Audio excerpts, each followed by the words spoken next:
Hey everyone, welcome back. So yesterday, MCP spec announced a major upgrade uh, to the MCP protocol, and I thought we should talk about it. As you can see, that Anthropic already announced that they'd be bringing this update to Claude, and I really wanted to understand exactly what changed. So let's have a look at what this update brings to the table. So let's look at how things used to work the old way, which is basically 24 hours ago, and quite a lot of applications are still using the old way. So it'll be a while before most of these applications change.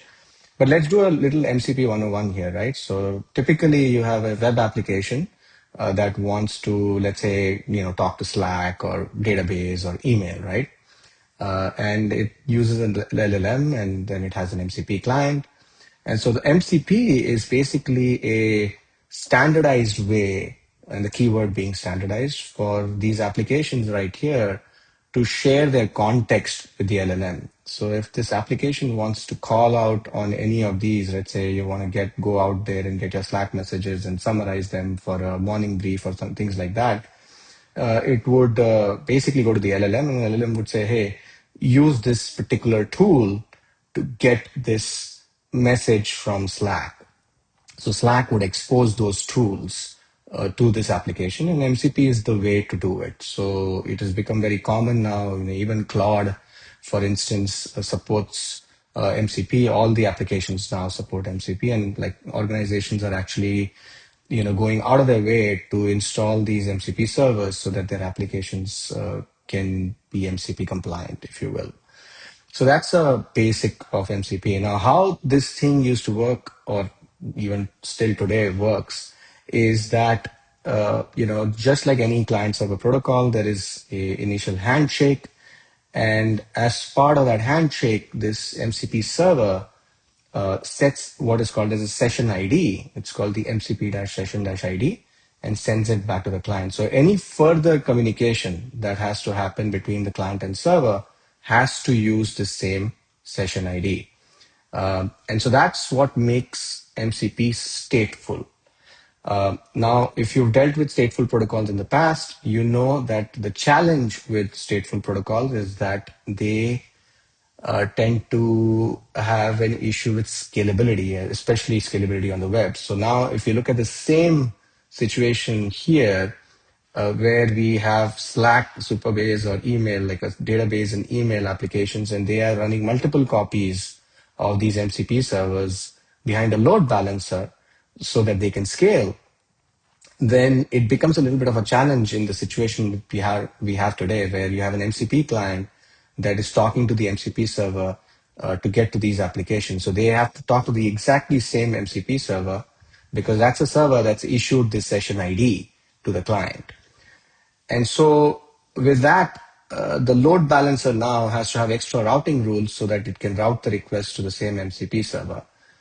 The other challenge is that you cannot run these servers on AWS Lambda functions, which are serverless, if you will, because if this function disappears, then you lose the session, and that creates another problem. By the way, this solution where you use the same session ID is called a sticky session, right?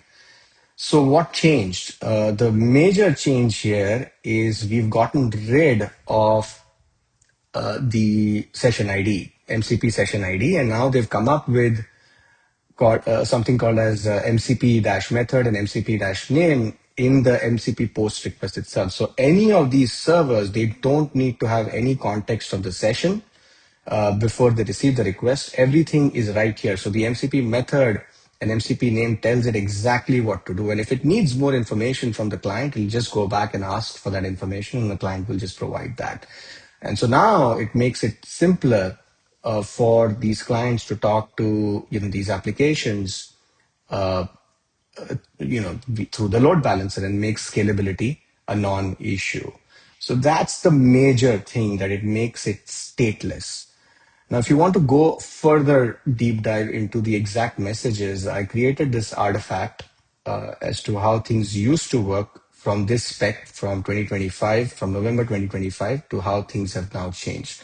So if you look at the exact messages from MCP client to MCP server, The first message was an initialize message, and then the server would then send what is called as an MCP session ID in this initialize result response message.